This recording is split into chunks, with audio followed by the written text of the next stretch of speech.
¿Ustedes saben lo que es despertar a los 75 años virgen? ¿Han visto pasar 50 años de su vida tras unas rejas, viendo por la ventana cómo el mundo sigue girando mientras ustedes se pudren en vida? Yo sí. Y hoy les voy a contar por qué los últimos 52 años de mi vida fueron el error más grande que puede cometer un ser humano. Mi nombre es Esperanza. Qué ironía, ¿verdad? Durante 5 décadas me llamaron Hermana Esperanza en el convento de Santa Clara. Esperanza, cuando yo perdí toda esperanza de vivir desde el día que entré ahí a los 18 años. Tengo 75 años.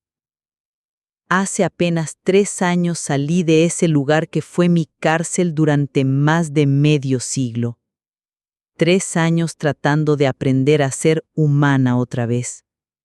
3 años intentando entender cómo funciona un mundo que cambió completamente mientras yo rezaba rosarios y copiaba textos sagrados.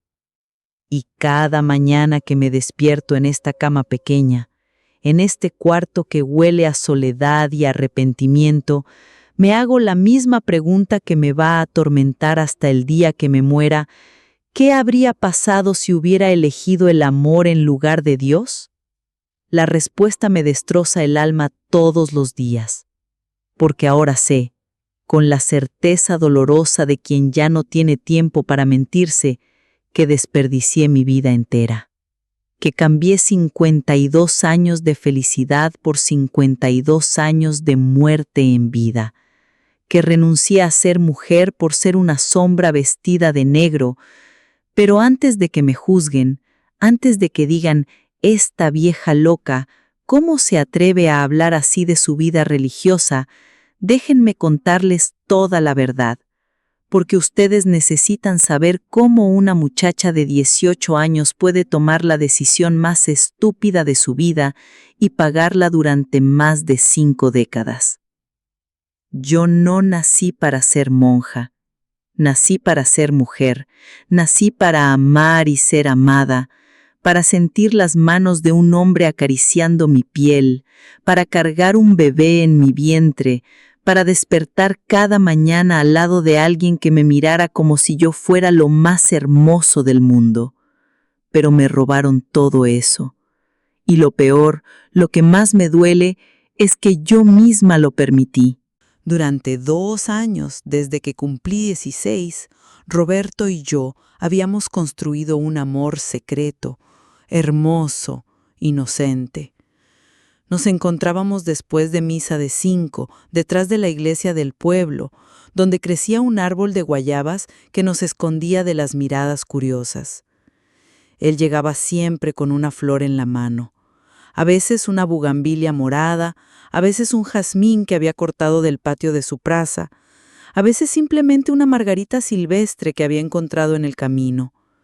Y yo corría hacia él como si corriera hacia la vida misma, con el corazón golpeándome en el pecho tan fuerte que pensaba que se me iba a salir. Durante esos 2 años, Roberto y yo nos amamos con la pureza de quienes no conocen la maldad del mundo.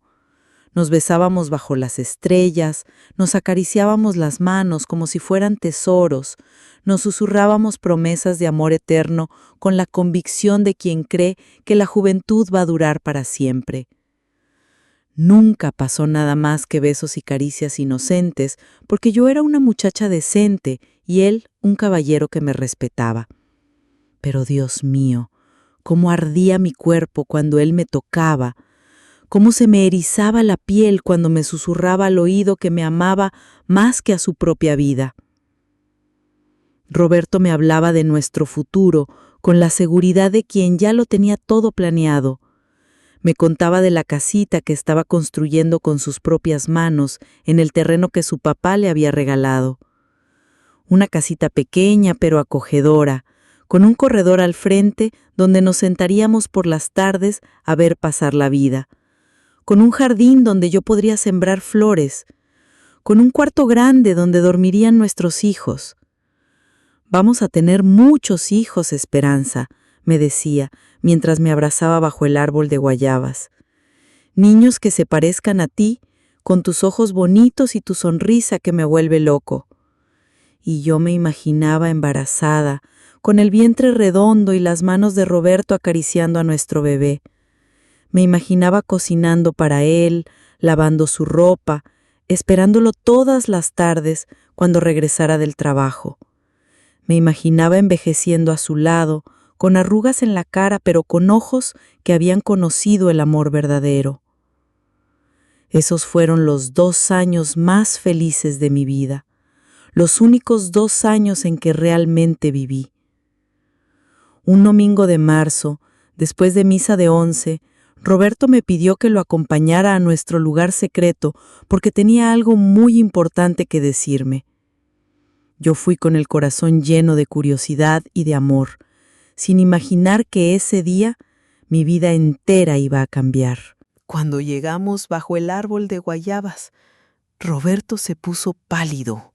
Vi que temblaba, que se pasaba las manos por el pelo una y otra vez, que no sabía ni por dónde empezar.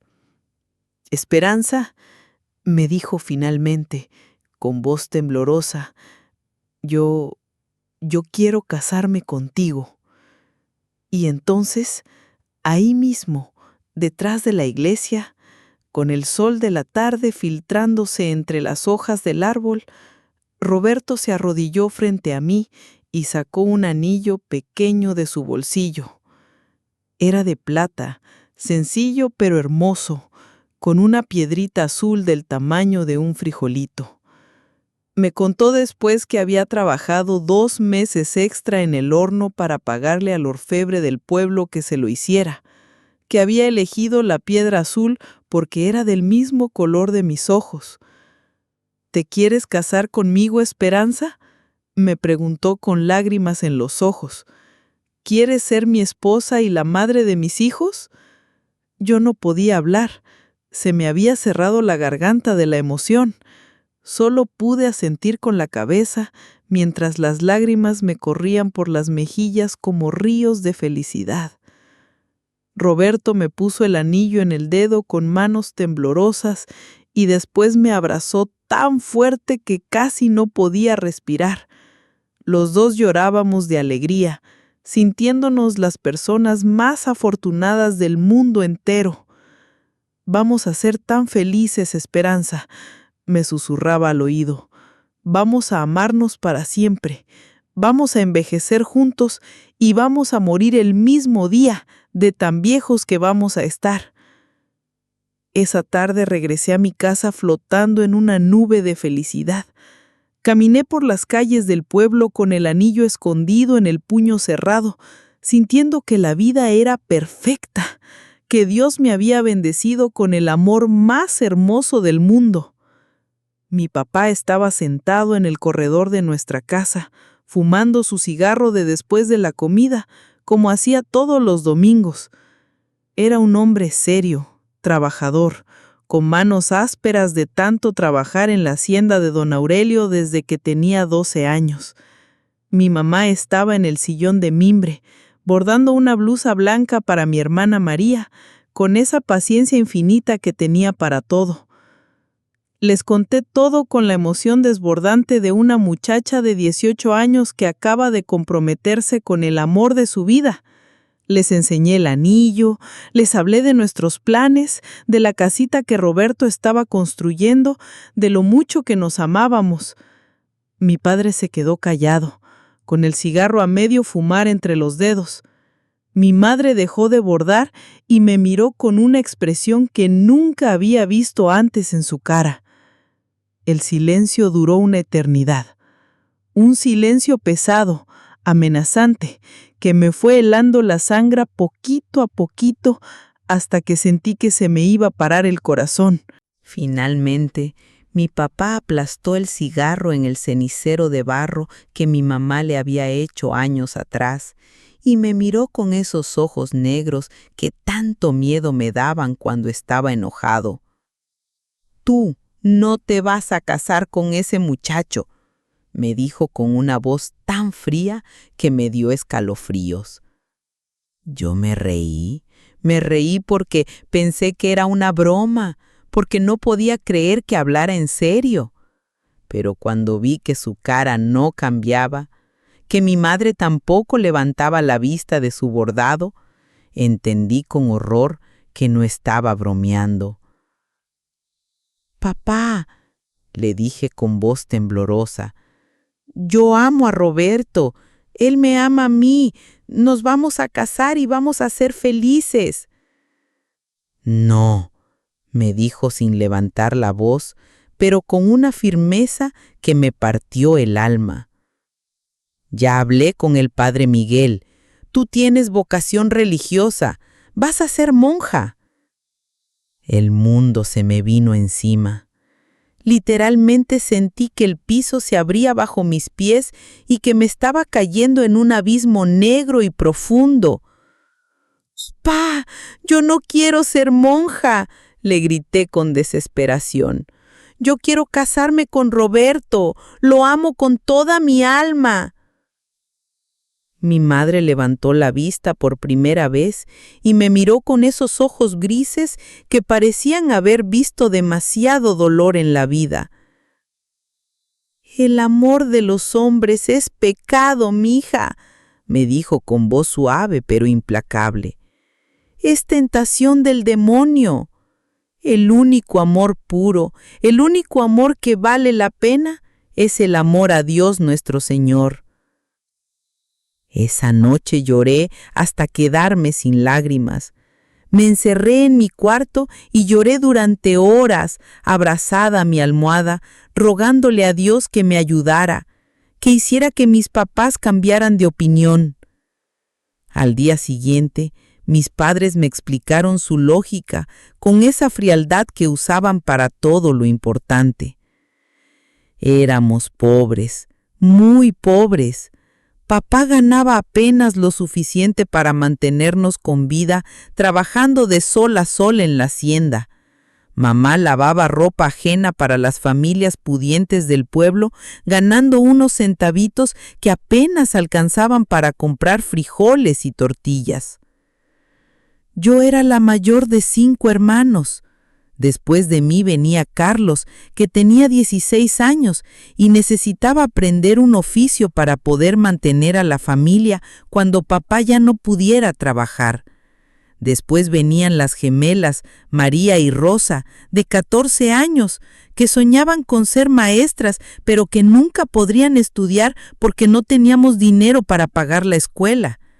Al final venía Juan, el bebé de la familia, que apenas tenía 10 años y que todavía se hacía pipí en la cama de puro miedo cuando papá se enojaba. «Escucha bien, si tú te haces monja», me explicó papá con esa voz que no admitía discusión, «la iglesia le va a dar trabajo a Carlos en la carpintería del padre Miguel. Va a aprender el oficio y va a poder mantener a la familia cuando yo ya esté viejo». «¿Y tus hermanas?», añadió mamá, «van a poder estudiar en la escuela de las monjas sin pagar ni un centavo. Van a ser maestras, como han soñado siempre». «Además», continuó papá, «don Aurelio ya me dijo que cuando Juan crezca le puede dar trabajo en la hacienda si nosotros le demostramos que somos una familia religiosa, una familia que le sirve a Dios». Yo los escuchaba con horror, entendiendo lentamente que habían vendido mi vida para asegurar el futuro de mis hermanos. «Tú tienes que sacrificarte por tu familia, Esperanza», me dijo mamá con lágrimas en los ojos. «Es tu deber como hija mayor. Es lo que Dios espera de ti». Sacrificarme por mi familia. Esas palabras se grabaron a fuego en mi corazón y me persiguieron durante las siguientes 5 décadas. Durante las siguientes semanas traté de convencerlos por todos los medios posibles. Lloraba, rogaba, me ponía de rodillas frente a ellos. Les decía que Roberto era un buen hombre, que me iba a hacer feliz, que también podíamos ayudar a la familia cuando estuviéramos casados. Pero cada vez que sacaba el tema, papá se ponía más furioso. Roberto es un panadero, me gritaba. Un panadero pobre que nunca va a poder darle a tus hermanos lo que la iglesia les puede dar. ¿Tú quieres que Carlos se muera de hambre? ¿Quieres que tus hermanas se queden ignorantes toda la vida? ¿Quieres que Juan termine trabajando como peón por el resto de su vida? Yo no sabía qué responder, porque era verdad que éramos pobres. Era verdad que mis hermanos necesitaban oportunidades. Era verdad que mi sacrificio les podía dar un futuro mejor. Pero también era verdad que yo tenía derecho a ser feliz. También era verdad que amaba a Roberto más que a mi propia vida. También era verdad que había soñado con ser madre, con tener una familia, con envejecer al lado del hombre que amaba. Una tarde, cuando ya llevaba 2 semanas sin poder dormir de tanto llorar, me escapé de casa y fui a buscar a Roberto a la panadería. Lo encontré amasando pan en el cuarto de atrás, con los brazos cubiertos de harina hasta los codos. Cuando me vio entrar, su cara se iluminó como siempre lo hacía cuando me veía. Pero después, notó mis ojos hinchados de tanto llorar, notó mi cara de desesperación y su sonrisa se borró completamente. ¿Qué pasa, amor?, me preguntó limpiándose las manos en el delantal. ¿Por qué estás llorando? Le conté todo. Le hablé de la decisión de mis papás, de la presión que me estaban haciendo, de cómo querían que me metiera de monja para ayudar a mis hermanos. Roberto se puso pálido como un muerto. Se quedó callado durante un rato larguísimo y después me abrazó tan fuerte que casi no podía respirar. «Nos vamos», me susurró al oído con voz desesperada. «Esta misma noche. Empacamos lo poquito que tenemos y nos vamos a la capital. Allá nadie nos conoce, nadie nos va a buscar. Nos casamos por el civil y empezamos una vida nueva». Por un momento, solo por un momento, vi toda mi vida desarrollándose diferente. Me vi subiendo a un autobús con Roberto, con una maleta pequeña y el corazón lleno de esperanza. Me vi en una casita humilde, pero alegre en algún barrio de la capital, cocinando para él, esperándolo por las tardes cuando regresara del trabajo. Me vi embarazada, con el vientre redondo y las manos de Roberto acariciando a nuestro bebé.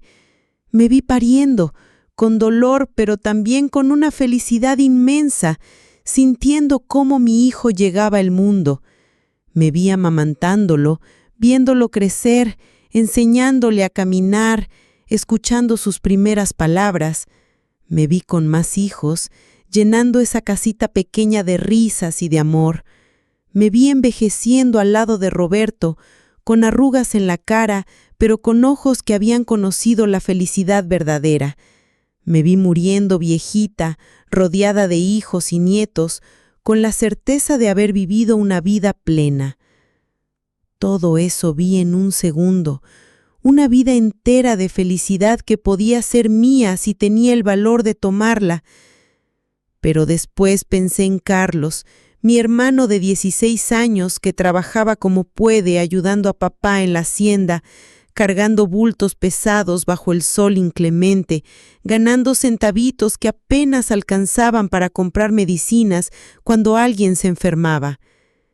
Pensé en las gemelas, María y Rosa, que cada noche se dormían abrazadas, susurrándose una a la otra sus sueños de ser maestras, de enseñar a leer a los niños pobres del pueblo, de tener una vida diferente a la de mamá.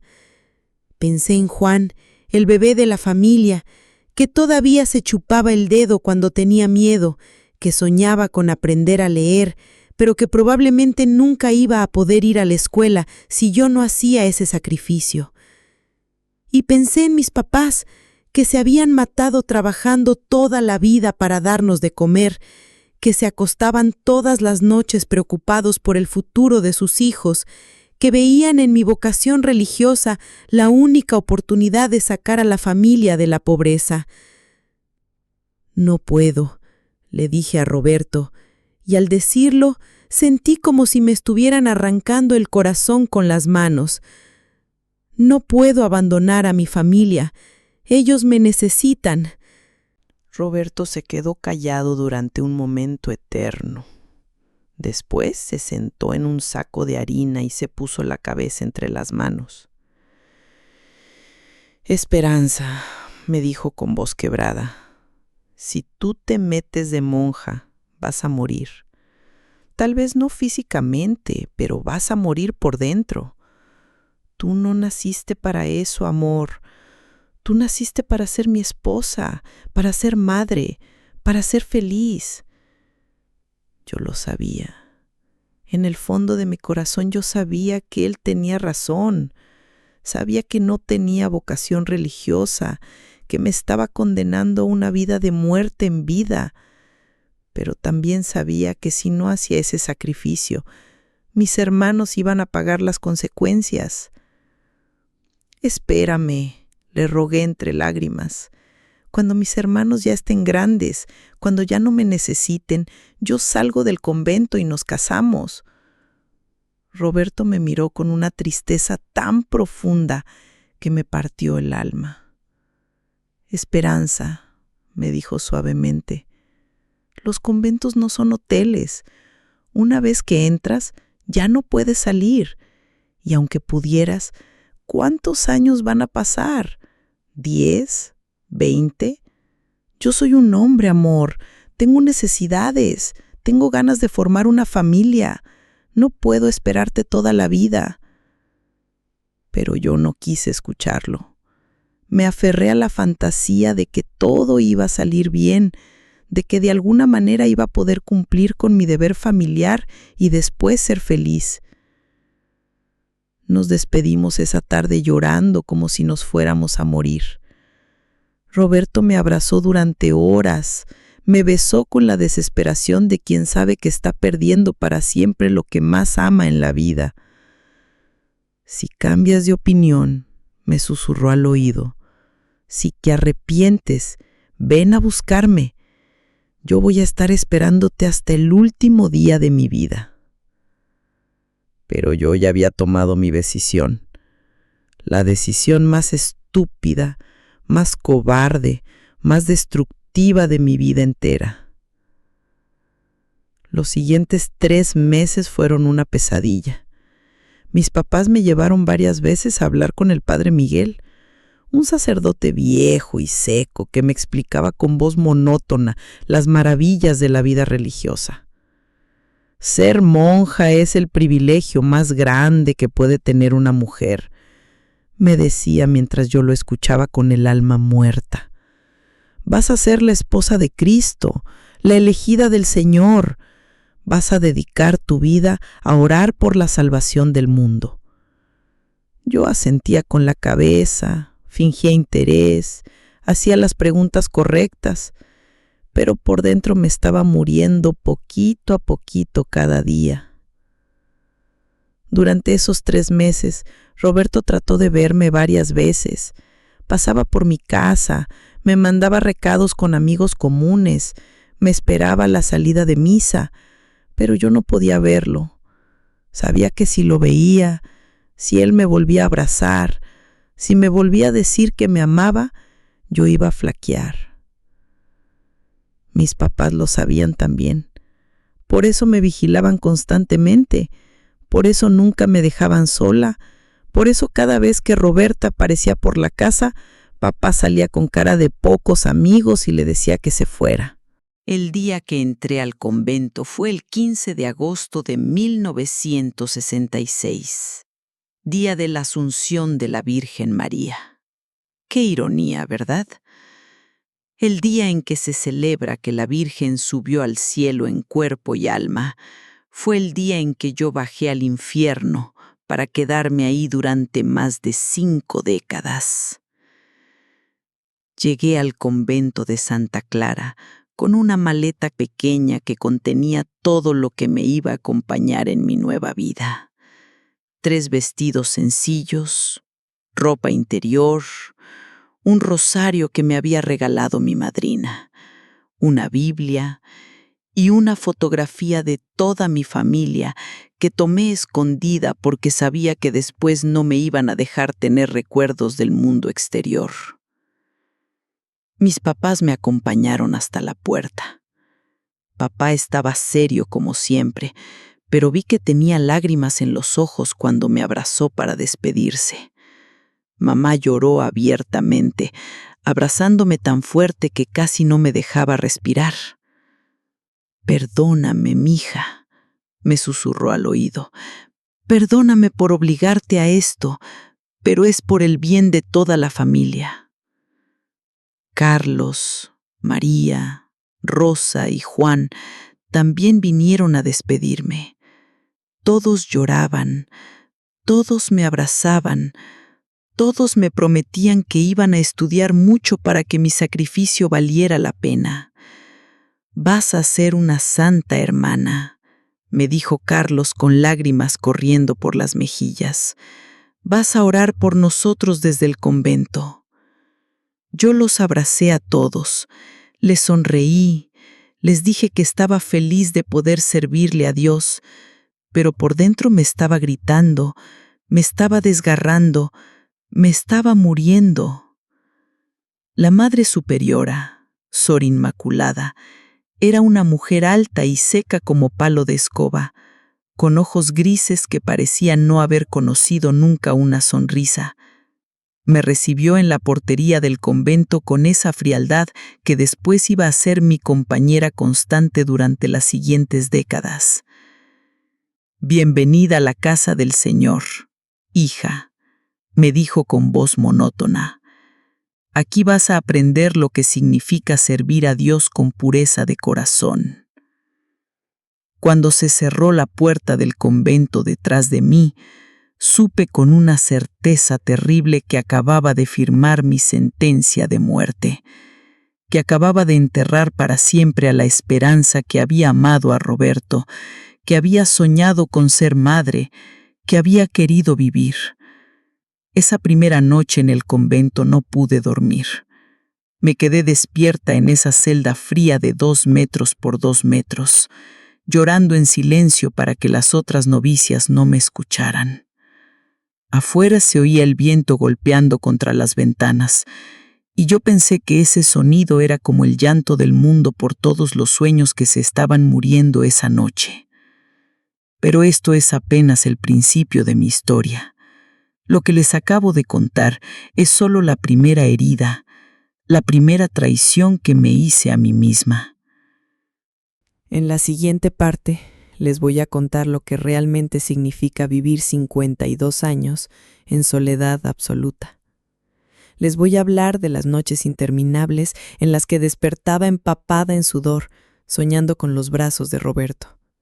Les voy a contar de Miguel Ángel, el jardinero que llegó cuando yo tenía 30 años y que me enseñó que el corazón puede volver a latir incluso después de estar muerto durante décadas.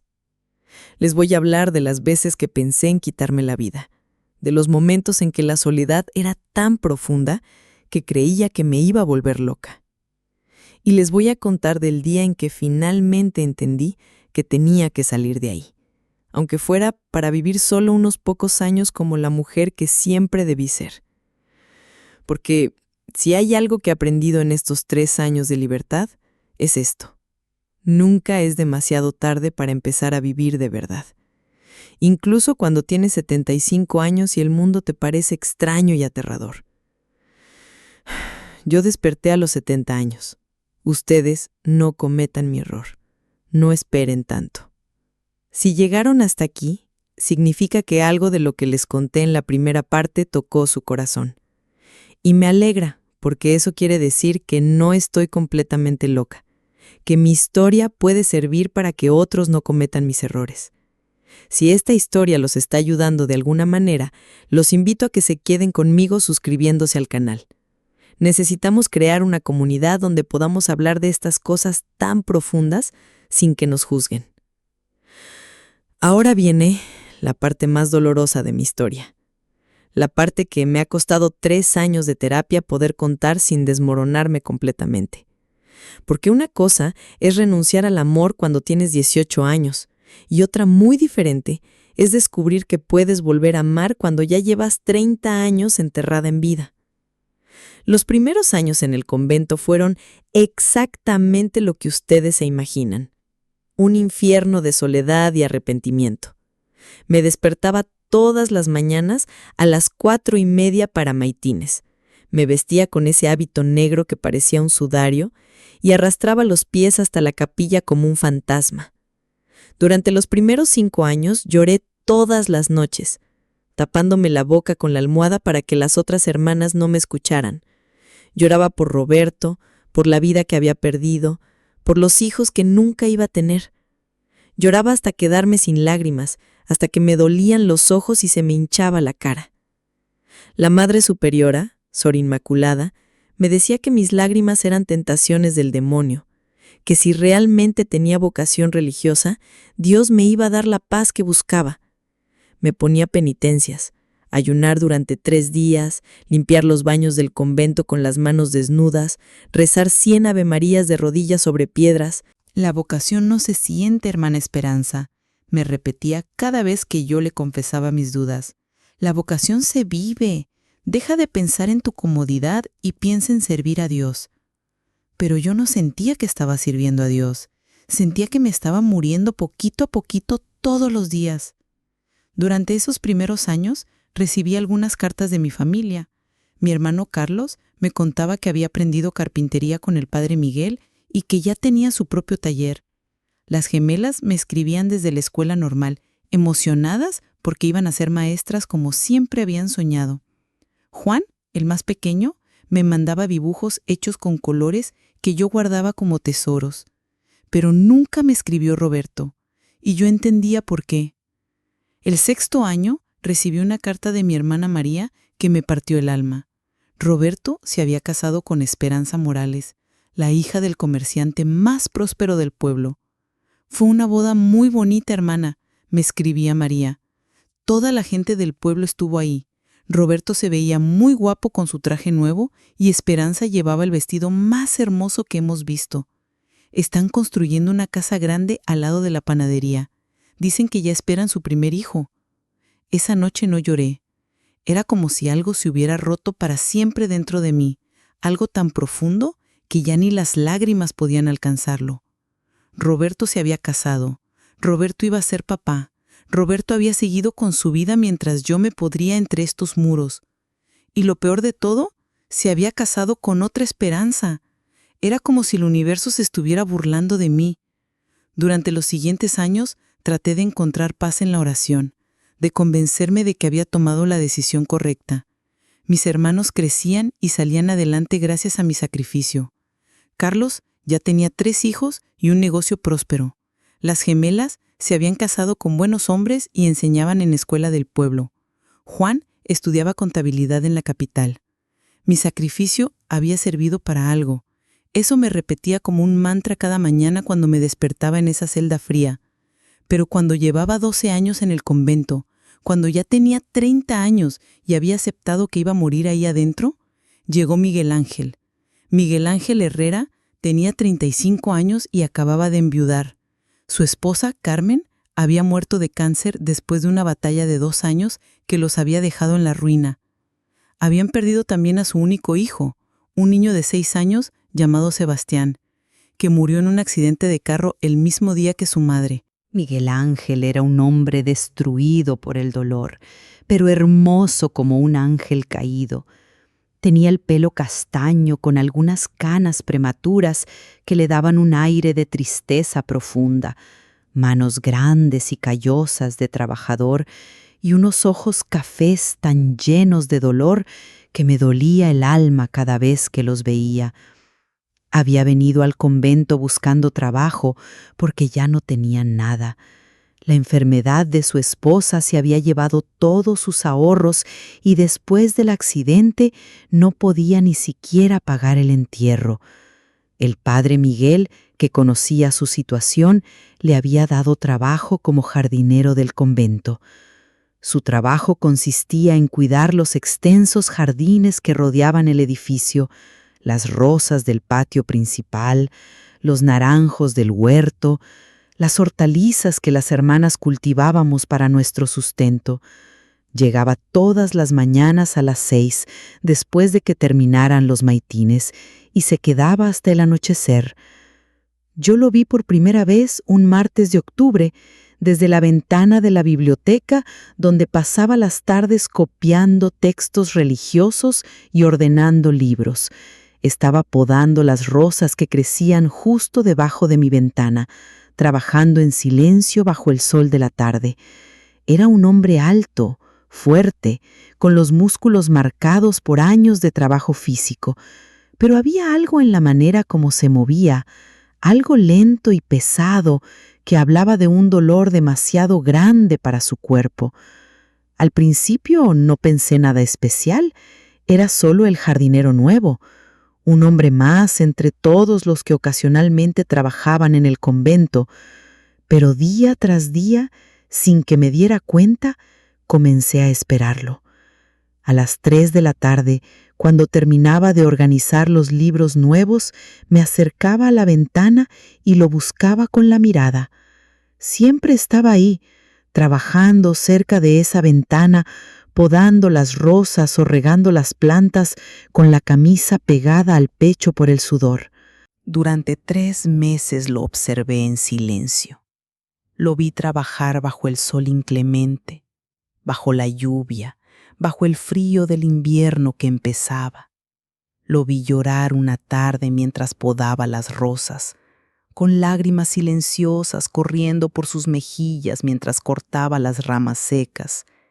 Y sin darme cuenta, por primera vez en 12 años, volví a sentir algo que creía muerto para siempre.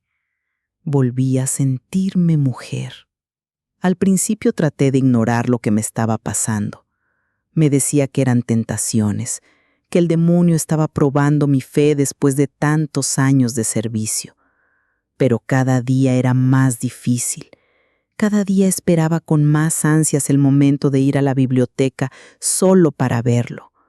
Comencé a inventar excusas para quedarme más tiempo en la biblioteca. Le decía a la Madre Superiora que había muchos libros nuevos que organizar, que los textos que estaba copiando requerían más tiempo, que necesitaba limpiar mejor los estantes. Ella me felicitaba por mi dedicación. Qué bendición tener una hermana tan comprometida con el estudio, me decía. Si hubiera sabido que yo solo quería mirar por la ventana a un hombre. Un día de enero, mientras Miguel Ángel regaba las rosas que ya empezaban a brotar después del invierno, levantó la vista hacia mi ventana. Nuestros ojos se encontraron por primera vez.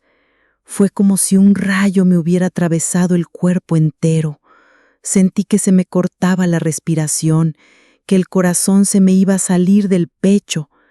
Él me miró durante un segundo eterno y después me sonrió. Era una sonrisa triste, llena de dolor, pero era una sonrisa dirigida a mí. La primera sonrisa que un hombre me regalaba en 12 años. Yo me sonrojé como un adolescente y me aparté de la ventana, con el corazón golpeándome tan fuerte que pensé que todas las hermanas del convento lo iban a escuchar. Desde ese día comenzamos un juego peligroso y silencioso. Todos los días a las 3 de la tarde yo me asomaba a la ventana y él trabajaba siempre cerca de ese lugar. Nos mirábamos, nos sonreíamos y en esas sonrisas se iba mi alma entera. Después de un mes de miradas robadas, Miguel Ángel hizo algo que cambió mi vida para siempre. Una mañana encontré una rosa roja sobre el alféizar de mi ventana con una notita pequeña doblada y amarrada al tallo con un hilo. Con manos temblorosas desaté el papel y leí: «Hermana, usted es lo más hermoso que mis ojos han visto desde que perdí a mi familia. Sé que está prohibido, sé que es pecado, pero necesitaba decírselo. Perdone mi atrevimiento». Guardé esa nota en mi breviario y la leí cientos de veces durante los días siguientes. Era la primera vez en 12 años que alguien me decía que era hermosa. La primera vez que me sentía vista como mujer y no solo como una sombra vestida de negro. Esa noche no pude dormir. Me quedé despierta pensando en Miguel Ángel, en su sonrisa triste, en sus manos fuertes, en lo que había sentido cuando nuestros ojos se encontraron. Y por primera vez en más de una década, mi cuerpo despertó. Sentí cosas que había olvidado que existían. Sentí un calor extraño en el vientre, una necesidad que no sabía cómo nombrar, un deseo que me daba terror y vergüenza, pero que también me hacía sentir viva.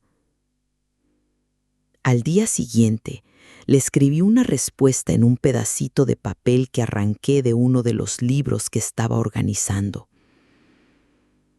Gracias por sus palabras. Hace tanto tiempo que nadie me ve como persona que había olvidado que soy algo más que una sombra.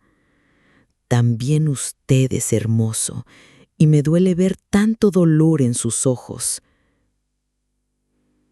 Dejé la nota debajo de la maceta de geranios que estaba en el alféizar, donde solo él podía encontrarla. Así comenzó la historia de amor más intensa y dolorosa de mi vida. Durante 2 años, Miguel Ángel y yo nos amamos en silencio, a través de notas secretas, de miradas robadas, de gestos que solo nosotros entendíamos. Él me contó su vida en pequeños papelitos que escondía entre las páginas de los libros que yo organizaba. Me habló de Carmen, su esposa, de cómo se habían conocido cuando eran adolescentes, de cómo la había amado con la devoción de quien encuentra su otra mitad.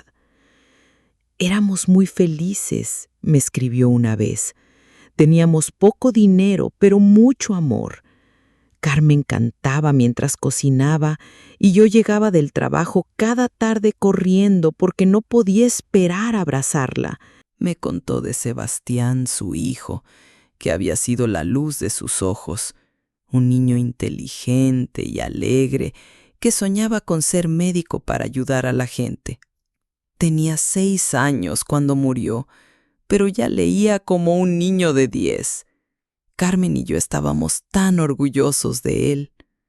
La muerte de los dos había sido tan absurda, tan injusta, que Miguel Ángel había perdido la fe en todo. El día del accidente yo estaba trabajando. Carmen había ido a recoger a Sebastián de la escuela. Un conductor borracho se pasó el semáforo en rojo y los mató a los dos instantáneamente. Después del funeral, me escribió, me quedé 3 días sentado en la sala de mi casa, viendo sus fotos, oliendo la ropa de Carmen que todavía olía a ella. Pensé en matarme. Lo pensé muy en serio, pero después recordé que Carmen siempre decía que el suicidio era cobardía y decidí seguir viviendo aunque fuera como un muerto. Yo le contestaba contándole de mi vida antes del convento, de Roberto, de la decisión que había arruinado todo. Le confesé mis dudas, mis miedos, la soledad que me carcomía por dentro. Nunca tuve vocación religiosa. Le escribí en una de mis notas. Me metí aquí por miedo, por presión familiar, por cobardía, y ahora llevo 12 años pagando esa cobardía con una vida que no es vida. Todas las noches, le confesé en otra nota, me acuesto pensando en cómo habría sido mi vida si me hubiera casado con Roberto. Me imagino en una casita pequeña, cocinando para él, esperando que regrese del trabajo. Me imagino embarazada, sintiendo a mi bebé moverse dentro de mí, y lloro, porque sé que nunca voy a tener eso. Miguel Ángel me respondía con una ternura que me partía el corazón. Hermana Esperanza, me escribió una vez, usted es la mujer más valiente que conozco. Ha sacrificado su felicidad por su familia y eso es de santos. Pero también creo que Dios no quiere que seamos infelices. Él nos hizo para amar y ser amados. Durante esos 2 años, Miguel Ángel se convirtió en mi razón de vivir. Cada mañana me levantaba con la expectativa de verlo, de encontrar una nota suya, de regalarle una sonrisa desde mi ventana. Por primera vez en más de una década, tenía algo que esperar, pero también era una tortura, porque cada día que pasaba me enamoraba más de él y cada día que pasaba me daba más cuenta de lo imposible de nuestra situación. Un día de abril, cuando ya llevábamos 2 años intercambiando notas y miradas, Miguel Ángel escribió algo que me cambió para siempre. Hermana Esperanza, ya no puedo más. Sueño con usted todas las noches. Me despierto diciendo su nombre. Trabajo 12 horas diarias para cansarme tanto que no pueda pensar, pero aún así no puedo dejar de amarla. Sé que es pecado, sé que está prohibido, sé que usted tiene votos sagrados, pero también sé que el amor que siento por usted es lo único que me ha devuelto las ganas de vivir desde que perdí a mi familia. Si fuera posible, si usted pudiera salir de ahí, yo la esperaría el tiempo que fuera necesario. Me casaría con usted mañana mismo. Le daría todo el amor que no he podido darle a nadie desde que murió Carmen. Pero sé que es imposible y por eso he decidido irme. No puedo seguir así, amándola sin poder tocarla, soñando con usted sabiendo que nunca podremos estar juntos. Me duele más quedarme que irme. Si algún día cambia de opinión sobre su vida, si algún día decide que el amor vale más que los votos, búsqueme en Guadalajara. Estaré viviendo con mi hermana Teresa en la colonia del Valle. Estaré esperándola hasta el último día de mi vida. Al día siguiente, Miguel Ángel no llegó al trabajo. Nunca más volvió. Esa fue la segunda vez que perdí al amor de mi vida. La primera por cobardía, la segunda por las rejas de un convento que yo misma había elegido. Durante las siguientes semanas estuve como zombi. Cumplía con mis obligaciones religiosas como autómata. Rezaba sin pensar en las oraciones. Comía sin saber qué comía, dormía sin descansar. Las otras hermanas notaron mi estado, pero pensaron que estaba pasando por una crisis espiritual. La Madre Superiora incluso me felicitó. «¡Qué bien te ves, hermana Esperanza!», me dijo una tarde. «Se nota que estás creciendo en santidad. Esa tristeza profunda que tienes es señal de que Dios te está purificando». Si hubiera sabido que mi tristeza era porque había perdido al segundo amor de mi vida. Los siguientes años fueron los más oscuros de toda mi vida religiosa. Sin Miguel Ángel, sin la esperanza de verlo cada tarde, sin sus notas que me hacían sentir humana. Volví a ser lo que había sido durante los primeros años, un fantasma vestido de negro. Pero había algo diferente. Miguel Ángel había despertado algo en mí que ya no se podía volver a dormir. Había despertado a la mujer que llevaba enterrada 14 años. Y esa mujer ya no se conformaba con rezar rosarios y copiar textos sagrados. A los 35 años comencé a hacerme preguntas que me daban terror. ¿Y si me había equivocado? ¿Y si Dios no quería realmente que yo fuera monja? ¿Y si estaba desperdiciando la única vida que tenía siguiendo un camino que nunca había sido el mío? Durante los siguientes 10 años, esas preguntas se fueron haciendo más insistentes.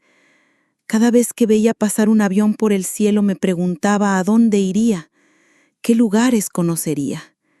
Cada vez que escuchaba reír a los niños del pueblo que jugaban cerca del convento, me preguntaba ¿Cómo se sentiría tener un hijo propio? A los 45 años, cuando ya llevaba 27 años en el convento, sucedió algo que me partió completamente. Murió mi papá. Me enteré 3 días después cuando mi hermano Carlos vino a darme la noticia. Papá había tenido un infarto mientras trabajaba en el campo. Había muerto instantáneamente, sin dolor, pero también sin poder despedirse de nadie. Sus últimas palabras fueron para ti, hermana, me dijo Carlos llorando. Le dijo a mamá, dígale a Esperanza que perdone a este viejo terco, que la obligué a ser monja por egoísmo, pero que siempre la amé más que a nada en el mundo. No me dejaron ir al funeral porque estaba en clausura estricta. Tuve que conformarme con rezar por él desde la capilla del convento, mientras lo enterraban en el panteón del pueblo. Esa noche lloré como no había llorado desde mis primeros años de noviciado. Lloré por papá, por todos los años que habíamos perdido sin hablar, por el perdón que llegaba demasiado tarde. Lloré porque finalmente había admitido que me había obligado, que había sacrificado mi felicidad por el futuro de mis hermanos. Pero sobre todo lloré porque me di cuenta de que ya no tenía por qué seguir ahí. Mis hermanos ya eran adultos exitosos. Carlos tenía su negocio próspero. Las gemelas eran maestras respetadas. Juan trabajaba como contador en la capital y mantenía a mamá, que ya estaba viejita pero con salud. Mi sacrificio había cumplido su propósito, pero yo seguía ahí por costumbre, por miedo, por no saber qué más hacer con mi vida. Los siguientes años fueron de una lucha interna terrible. Día a día me debatía entre quedarme por seguridad o salir para intentar vivir lo que quedaba de mi vida. A los 50 años comencé a sentir algo que nunca había sentido. Una rabia profunda contra todo y contra todos. Rabia contra mis padres por haberme obligado. Rabia contra la iglesia por haberme manipulado cuando era apenas una niña. Rabia contra Roberto por haberse casado con otra. Rabia contra Miguel Ángel por haberse ido. Rabia contra Dios por permitir que una muchacha de 18 años tomara una decisión tan destructiva. Pero sobre todo, rabia contra mí misma por ser tan cobarde. Durante las siguientes 2 décadas, esa rabia se fue transformando en una tristeza tan profunda que algunas mañanas no tenía fuerzas ni para levantarme de la cama. Veía pasar los años desde la ventana de mi celda. Veía cambiar las estaciones, veía llegar nuevas novicias llenas de ilusiones que yo sabía que se iban a romper. A los 60 años murió mi mamá. Tampoco me dejaron ir a su funeral. Me enteré de su muerte cuando ya llevaba una semana enterrada. Murió llamándote, me contó mi hermana María entre lágrimas. Sus últimas palabras fueron: dígale a Esperanza que me perdone por haberla obligado, que fue lo único malo que hice en mi vida. Esa noche grité tan fuerte que todas las monjas del convento se despertaron. Grité de dolor, de rabia, de arrepentimiento. Grité por todo lo que había perdido, por todo lo que nunca iba a tener, por todos los años que se habían esfumado mientras yo fingía ser una santa. Y en medio de esos gritos, tomé la decisión más importante de mi vida. Iba a salir de ahí. No importaba que tuviera 60 años. No importaba que no supiera nada del mundo exterior. No importaba que fuera a quedar como una loca que abandona su vocación religiosa a los 60 años. Iba a salir porque ya había desperdiciado suficiente vida, porque si no lo hacía ahora, me iba a morir allá adentro sin haber vivido nunca. El proceso para dejar los hábitos duró 10 años. 10 años de papeleos, de entrevistas con sacerdotes, psicólogos, abogados canónicos. 10 años de gente tratando de convencerme de que me quedara, de que era una decisión emocional, de que me iba a arrepentir. «Hermana Esperanza», me decía el obispo durante una de nuestras entrevistas, «usted lleva 45 años sirviendo a Dios. ¿Por qué quiere tirarlo todo a la basura ahora?» «Porque nunca fue vocación», le respondí con una sinceridad que me sorprendió a mí misma. «Fue miedo, y he pasado 45 años pagando por esa cobardía». Finalmente, a los 70 años, después de 52 años en el convento, me dieron la dispensación papal que me permitía dejar la vida religiosa. El día que salí del convento de Santa Clara fue el 15 de octubre de 2019. Exactamente 53 años después de haber entrado, salí con la misma maleta pequeña, pero convertida en una mujer de 70 años que no sabía nada del mundo moderno. Mis hermanos, que ya eran abuelos, me recibieron con los brazos abiertos. Me ayudaron a conseguir este cuartito donde vivo ahora. Me enseñaron a usar un teléfono celular, a manejar dinero, a sobrevivir en un mundo que había cambiado completamente. Pero había algo que necesitaba hacer antes de empezar mi nueva vida. Necesitaba ir a Guadalajara a buscar a Miguel Ángel. Con la ayuda de Juan, que trabajaba con computadoras, logramos encontrar la dirección de Teresa Herrera, la hermana de Miguel Ángel. Vivía efectivamente en la colonia del Valle, en una casa pequeña pero bien cuidada. Un sábado de enero, 3 meses después de haber salido del convento, tomé un autobús a Guadalajara con el corazón lleno de esperanza y terror.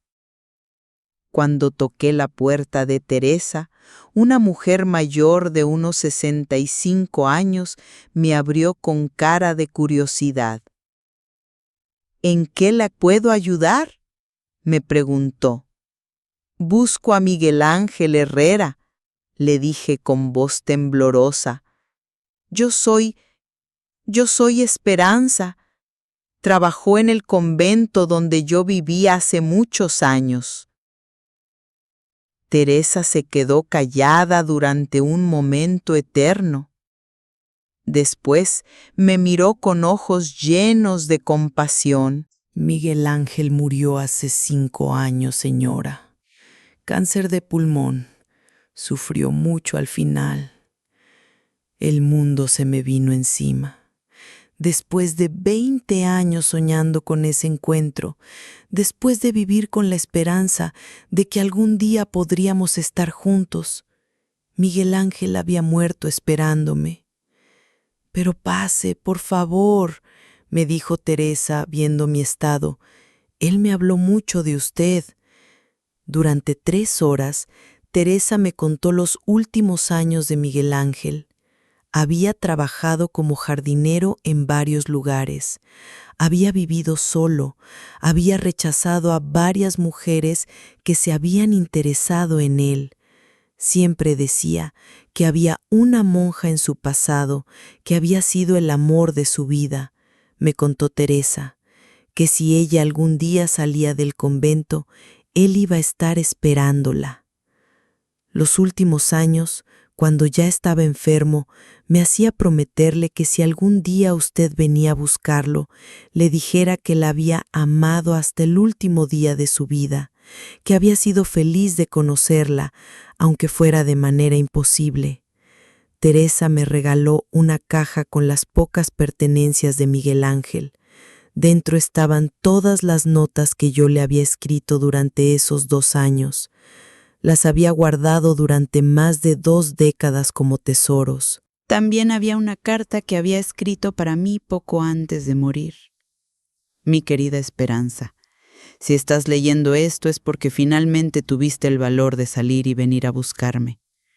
Me duele saber que probablemente yo ya no esté cuando llegues, pero quiero que sepas que no pasa un día sin que piense en ti. Esos 2 años en que nos amamos en secreto fueron los únicos momentos de felicidad que tuve después de perder a Carmen y Sebastián. Tu amor me salvó de volverme loco de dolor. Tu sonrisa desde esa ventana me daba fuerzas para seguir viviendo. No te culpes por no haber salido antes. Entiendo las razones que tenías para quedarte, pero me alegra saber que finalmente encontraste el valor de vivir tu propia vida. Te amo, Esperanza. Te amé desde el primer día que te vi en esa ventana y te voy a amar hasta el último aliento de mi vida.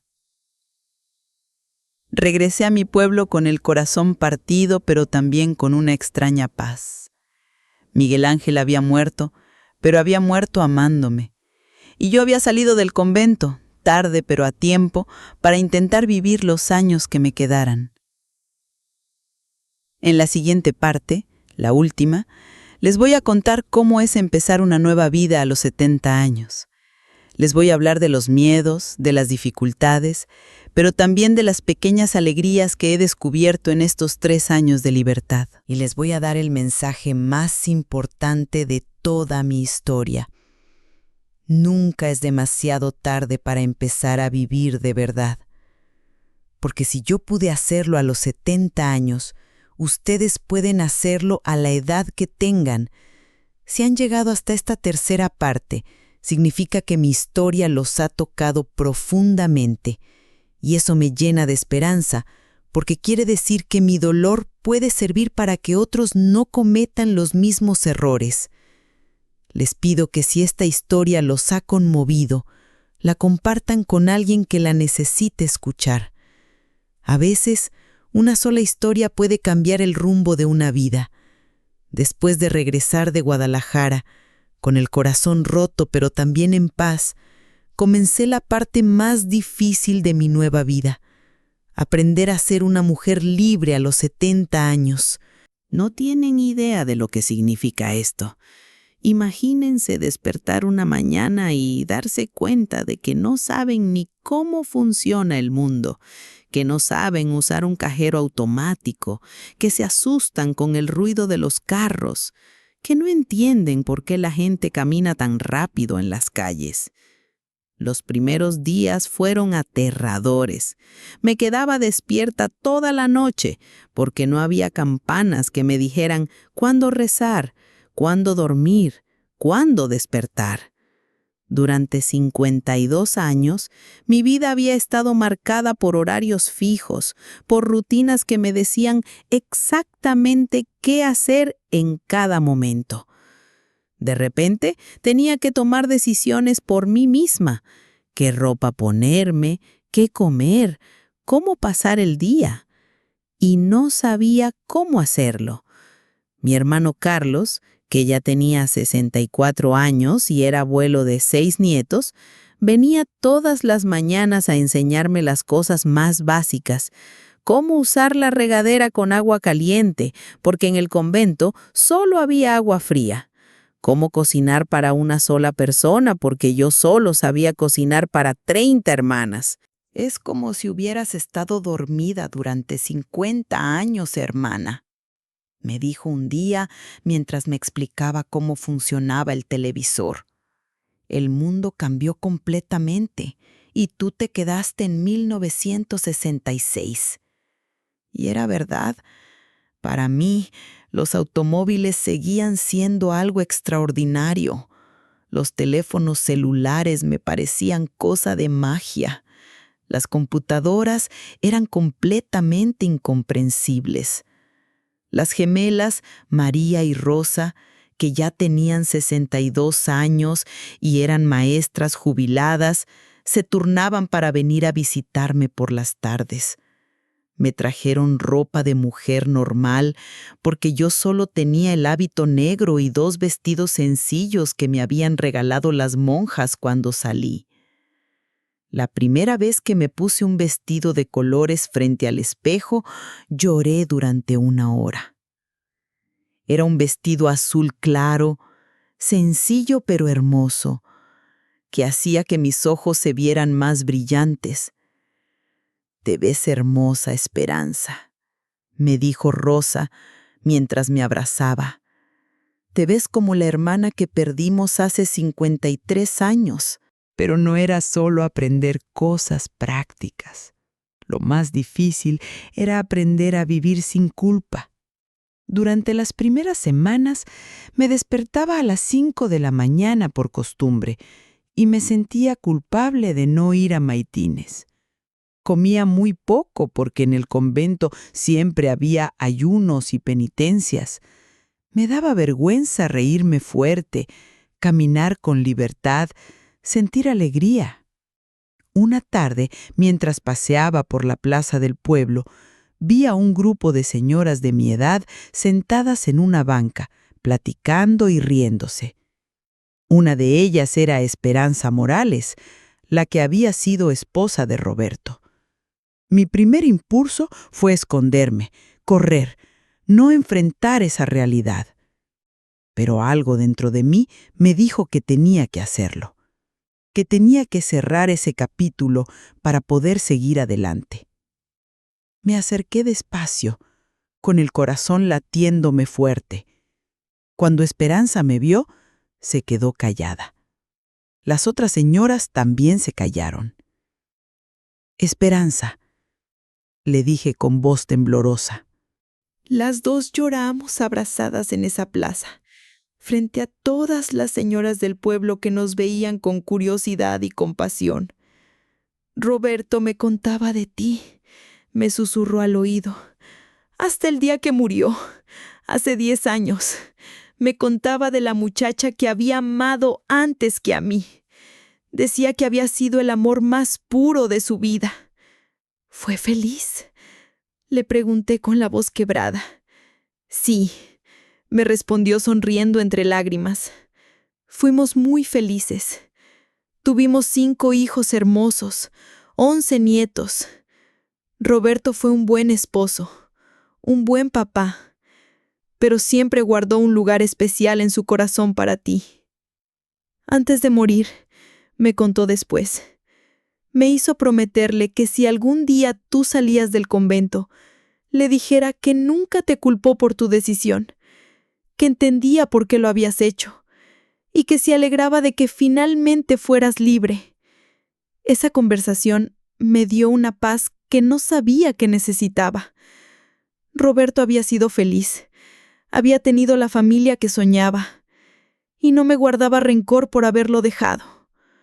Los meses siguientes fueron de un aprendizaje constante. Juan, mi hermano menor, que ya tenía 58 años, me enseñó a usar una computadora básica. Me abrió una cuenta de correo electrónico. Me enseñó a buscar información en Internet.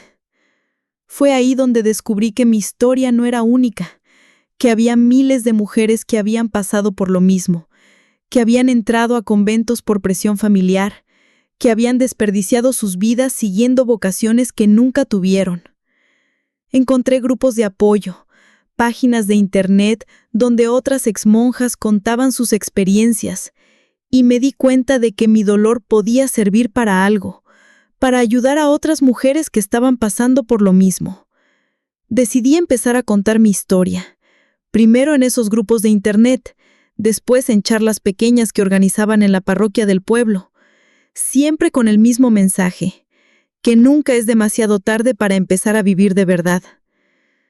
Hace un año, una muchacha de 19 años, llamada Patricia, vino a buscarme después de una de mis charlas.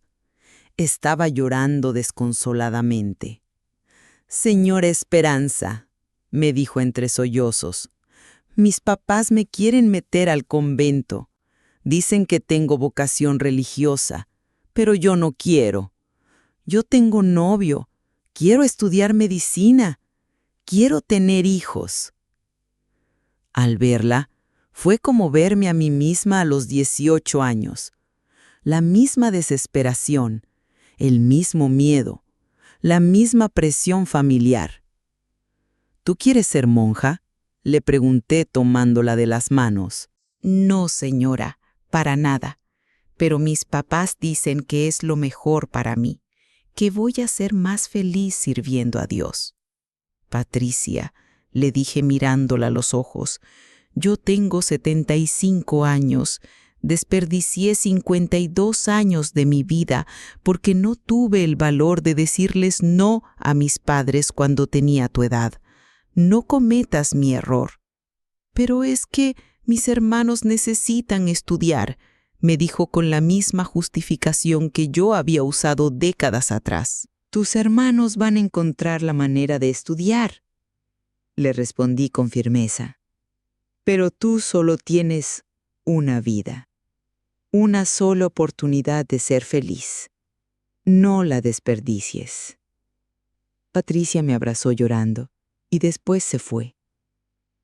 Durante 3 días no supe nada de ella. Después me llegó un mensaje a mi correo electrónico. Señor Esperanza, hablé con mis papás. Les dije que no voy a ser monja, que voy a estudiar medicina como siempre he soñado. Se enojaron mucho, pero ya no me pueden obligar. Gracias por darme el valor que necesitaba. Su historia me salvó la vida. Ese mensaje me hizo llorar de felicidad.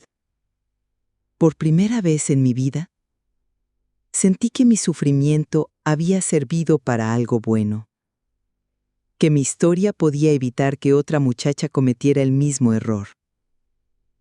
Desde entonces he recibido decenas de mensajes similares. Mujeres jóvenes que estaban a punto de tomar decisiones incorrectas por presión familiar, que cambiaron de rumbo después de escuchar mi historia. También he recibido mensajes de mujeres mayores que, como yo, salieron tarde de conventos donde nunca debieron estar. Mujeres que empezaron vidas nuevas a los 60, 65, 70 años. Mujeres valientes que decidieron que nunca es demasiado tarde para ser libres.